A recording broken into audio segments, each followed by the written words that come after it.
नमस्कार दोस्तों, आज हम स्टार्ट करेंगे अर्थमेटिक प्रोग्रेशन एक्सरसाइज 5.1 का पहला क्वेश्चन।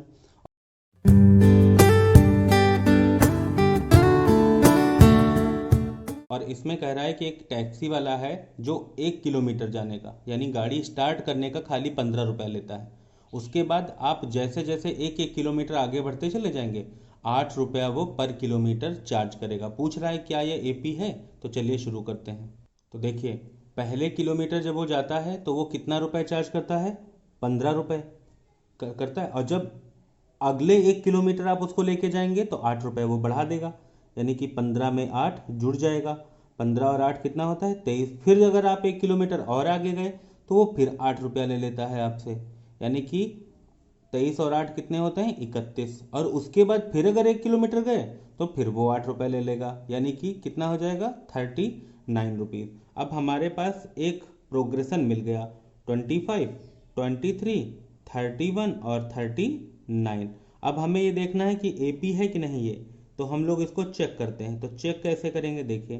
तो चेक करने के लिए सेकंड में से फर्स्ट को माइनस करना है और थर्ड वाले में से सेकंड को माइनस कर दीजिए। तो सेकंड कितना है, 23, और फर्स्ट कितना है, 15, और थर्ड कितना है, 31, और सेकंड कितना है, 23। 23 में से 15 गए भी 8 बचा, और 31 में से भी 23 गए तो 8 बचा, यानी कि दोनों सेम आ गए ना। इसका मतलब ये एक एपी है। तो हमारे पास जो है सेकंड क्वेश्चन दिया गया है, कह रहा है कि the amount of air present in a cylinder when A vacuum pump removes 1/4 of the air. मतलब कहने का मतलब एक वैक्यूम पंप है जो सिलेंडर में से हर बार 1/4 हिस्से की एयर निकाल के बाहर कर देता है। मान लेते हैं volume of air present in the cylinder, कि एयर कितनी है सिलेंडर के अंदर, V। अच्छा, रिमूव कितनी होती है, 1/4। तो बची कितनी, देखिए 1/4 रिमूव हो गई तो एक सिलेंडर में से 1/4 निकल गई, तो 4 1 जा 4 में से बन गया 3/4 आपके पास बच गई। अगर आपसे कहा जाए कि पहली शुरुआत में गैस सिलेंडर में एयर कितनी थी, तो वो कहेंगे V। दोबारा में अगर आपसे पूछा जाएगा तो आप कहेंगे 3/4V। तीसरी बार में कितनी बची, तो आप कहेंगे 3/4, एक बार और 3/4 यानी स्क्वायर इंटू V। अगर एक बार और पूछा जाएगा तो आप कहेंगे 3/4 का क्यूब इंटू V, है कि नहीं, क्योंकि हर बार इतनी ही बच जाती है, तो इतना आंसर आ जाएगा। लेकिन हमें ये चेक करना है कि ये एक एपी है कि नहीं है।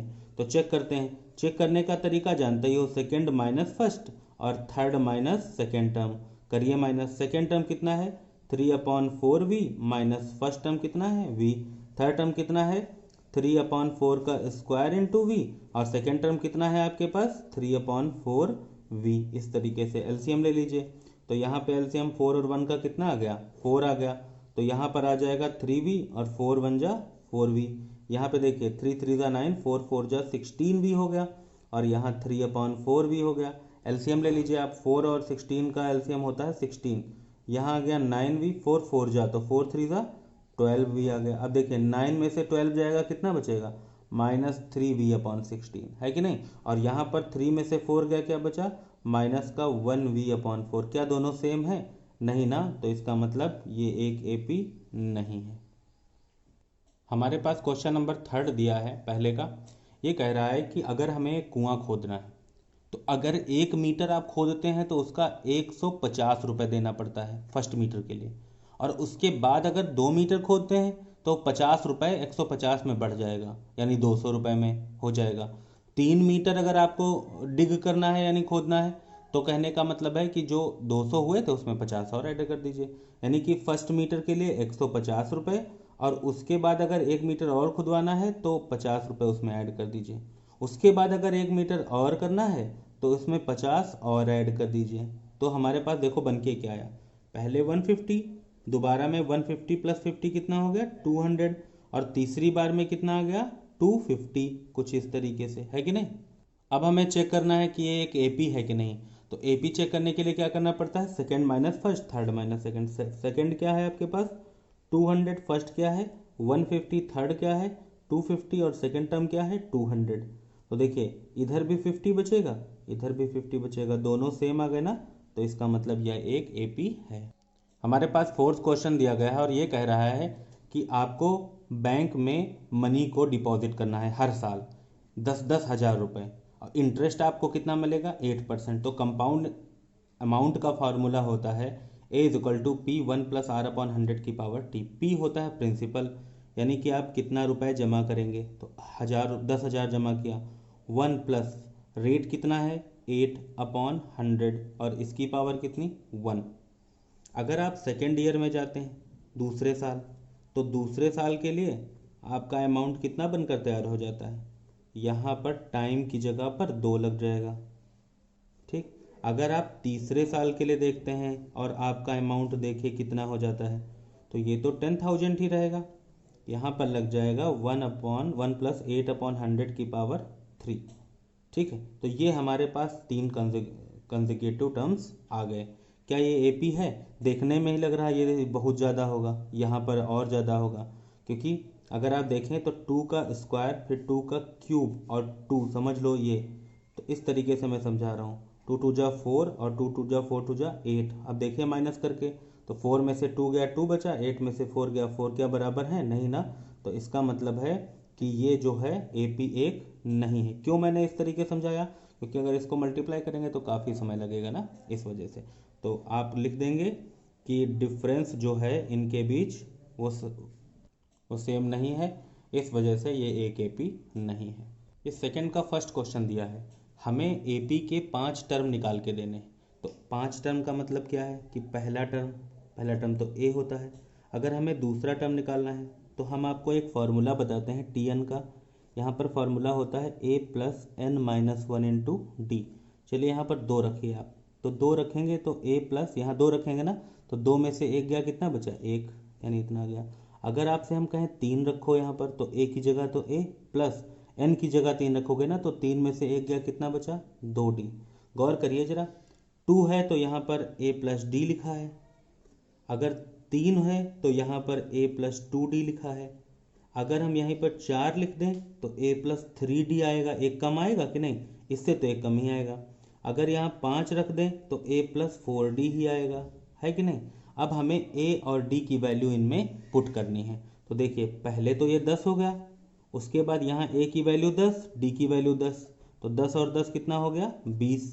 यहाँ देखो a की वैल्यू 10 प्लस 2 गुणे d की वैल्यू कितनी 10, 10 दूनी 20 और 10 30 हो जाएगा। यहाँ पे देखिए 10 + 3 × 10, तो 3 धाम 30 और 10 40। यहाँ देखिए 10 रखिए, 4 और d की वैल्यू कितनी है 10, 10 4 × 40, 40 और 10 50। तो आपकी एपी क्या आ गई 10, 20, 30, 40, 50। आप लोग हमेशा ये याद रखिएगा कि अगर सेकेंड टर्म है तो a + d एक कम होके 3 है यहाँ पर तो 2, यहाँ 4 है तो यहाँ 3, यहाँ 5 है तो यहाँ 4, यानी एक कम होकर लिखा जाता है। हमारे पास जो सेकंड क्वेश्चन दिया है उसमें a दिया है, d दिया है, 5 टर्म निकालने हैं, तो ये तो a होता है, हमने बोला ना अभी एक कम करके, तो 2 में से क्या 1, यहाँ पर भी एक कम करके, तो यहाँ कितना 2, यहाँ 4 है तो यहाँ पर 3d, यहाँ 5 है तो यहाँ पर 4d। आपको करना क्या है, a की वैल्यू ऊपर से उतार के इसमें रखनी है। रखिए -2, यहाँ रखेंगे -2 + 0, यहाँ रखेंगे -2 + 0, यहाँ रखेंगे -2 + 0, यहाँ रखेंगे -2 + 0, क्योंकि d तो 0 है सब में, तो हर बार आपके पास आंसर कितना आ जाएगा -2, और ये हमारा आंसर हो जाएगा। हमारे पास थर्ड क्वेश्चन है और उसमें कहा गया है कि a 4 है d -3 है। रखिए यहाँ 4, यहाँ पे 4 - 3, यहाँ पर 4 + 2 × -3, यहाँ पर 4 + 3 × -3, यहाँ पर 4 + 4 × -3। सॉल्व कर लीजिए, ये तो 4 रहेगा, ये 4 में से 3 गया 1, यहाँ 4 - 6, यहाँ 4 - 9 और यहाँ 4 - 12। कर दीजिए -2, -5 और -8, ये हमारा आंसर हो जाएगा। हमारे पास इसका फोर्थ पार्ट दिया है जिसमें a दिया है और d दिया है। रखिए वैल्यू, यहाँ -1 + 1/2, यहाँ पर देखिए -1 + 2 × 1/2, यहाँ पर -1 + 3 × 1/2, यहाँ पे देखिए -1 + 4 × 1/2। जहाँ कट रहा है वहाँ तो काट ही देंगे हम लोग इस तरीके से। यहाँ देखिए 1 में से 1/2 जाएगा तो माइनस का 1/2, यहाँ -1 और 1 कट जाएगा तो 0। यहाँ देखिए एलसीएम ले लीजिए, 2 × 1 = 2 और प्लस 3/2, 3 में से 2 गया कितना 1/2 आ गया। यहाँ 2 में से 1 गया कितना बचा 1, और ये हमारा आंसर हो जाएगा। हमारे पास फिफ्थ पार्ट दिया गया है, इसमें ए और डी दिया है, सेम हमने वही लिख लिया। सारी वैल्यूज़ हमने ऑलरेडी पुट कर रखी हैं, ए की डी की। जहाँ 2 था वहाँ 2 लगा दिया, 3 था 3 लगा लिया, 4 था 4 लगा दिया। बस अब क्या करना है, इनको सॉल्व करना रह गया है। देखिए ये दोनों माइनस के हैं तो ऐड हो जाएंगे, तो 1.50 आ जाएगा। यहाँ पर -1.25 और माइनस प्लस माइनस माइनस 0.50, दोनों ऐड होंगे तो आएगा 1.75। ठीक है, यहाँ पर देखिए -1.25 और 25 3 जा 75। अगर इन दोनों को ऐड करें तो आ जाएगा -2।